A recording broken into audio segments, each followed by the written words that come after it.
હડકવાની રસીના શોધક કોણ છે? આ ક્વેશ્ચન તમારી સ્પર્ધાત્મક પરીક્ષામાં અલગ અલગ રીતે પૂછાય છે. તો હડકવાની વાત હોય તો ખાસ તમારે યાદ રાખવાનું છે. જો 4 ઓપ્શન આપી દીધા છે. હરગોવિંદાસ ખુરાના છે, લ્યુએન હોક છે, લુઈ પાસવર છે અને એક પણ નહીં. તો આનો જવાબ છે લુઈસ પાસવર. લુઈ પાસવર દ્વારા સંશોધન કરવામાં આવ્યું હતું હડકવાની રસીનું.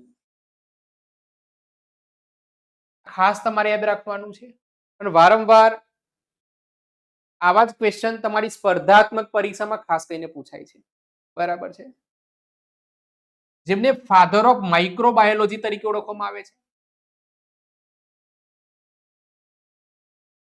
ફાધર ઓફ માઇક્રોબાયોલોજી તરીકે ઓળખવામાં આવે છે. અને હડકવા રોગ એવો છે મિત્રો, બધાના મનમાં એક જ ક્વેશ્ચન થતો હશે કે કૂતરું કરડે તો જ હડકવા થાય. ન, એવું જરૂરી નથી કે કૂતરું કરડશે તો જ હડકવા થશે. હડકવા માણસ માણસને કરડશે, પ્રાણી પ્રાણીને કરડશે તો પણ હડકવા થશે. એટલે હડકવા ન થાય તે માટે હડકવાની રસી આપવામાં આવે છે. અને આ રસીનું નામ છે એન્ટી રેબિઝ વેક્સિન.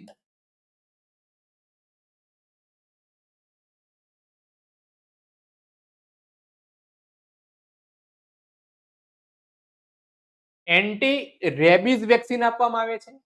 અને એન્ટી રેબિઝ વેક્સિન છે જેને આપણે ARV તરીકે ઓળખતા આવ્યા છે.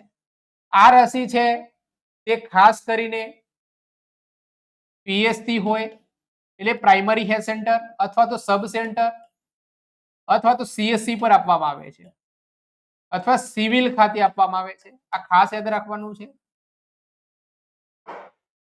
ARV છે તે પ્રથમ જ્યારે ખ્યાલ નતો ત્યારે આના 14 ડોઝ આપવામાં આવતા હતા.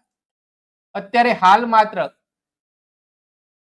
5 ડોઝ આપવામાં આવે છે. બરાબર, આ ખાસ યાદ રાખવાનું છે. ઘણી જગ્યાએ તો માત્ર 3 જ ડોઝ આપવામાં આવે છે. કેટલા? માત્ર 3 ડોઝ આપવામાં આવે છે. આ ખાસ યાદ રાખવાનું તમારે. ચાલો ત્યાર પછી આગળ ગ્લુકોઝ